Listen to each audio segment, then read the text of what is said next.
Fu means wind, and Getsu means the moon, so the name means wind and moon. I'm the third generation owner, so my grandfather started this store, so that's pretty much a family operation, so you grow up with the business. The types of mochi that we make that have the bean filling in it, most of them are made with sweet rice flour. So we take the flour, sugar, and water, mix it up, and we put them in steam boxes in the cheesecloth. And after it's finished steaming, then what we do is we knead it with a stick, just to make it a smooth texture and give it some strength. Grandpa's business started in 1903, and it went through the Depression in the 30s. But when it got to 1941, World War II, and the Japanese bombed Pearl Harbor.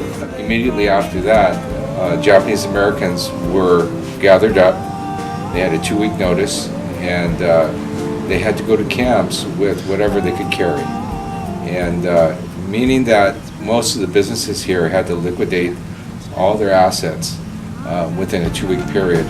My grandfather and my father pretty much lost everything when they had to go to the camps. So after my father and my grandfather were taken to Heart Mountain, Wyoming, Grandpa continued to make pastries in camp. It was kind of a comfort food in that they had to, once they were taken into custody, they had to eat nothing but American-style foods in the beginning. So the fact that my grandfather could make pastries in camp, it was something to make everybody at least comfortable with something. Because there were sugar rations at the time, the need was that some families had to give up part of their sugar ration for Grandpa to make Japanese pastries. On the conclusion of the war in 1946, they moved back to Little Tokyo.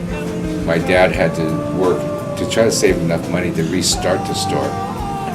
He was actually helped by a number of friends, and they borrowed money from a number of friends to be able to buy the store back that they were in before the war. It's not an easy business, but for some reason it survived, and I guess you could say it represents some perseverance of the Japanese culture and the Japanese people here, and Japanese American people in the United States, because it's gone through almost its entire history of the Japanese American community. Why do people keep coming back to Fugetsu-Do?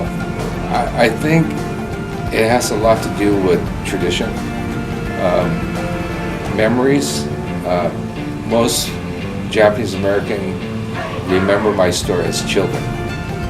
And I think it's like one of the favorite things for grandparents to do is to bring their grandkids to a candy store. Well, every culture has some type of dish that's traditionally made, connected to their culture, and which normally is passed down.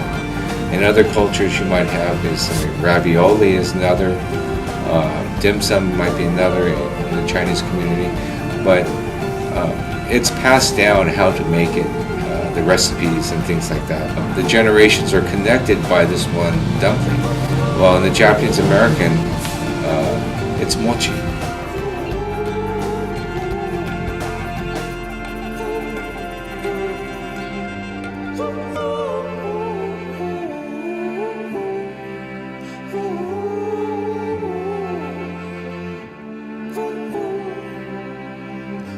Oh,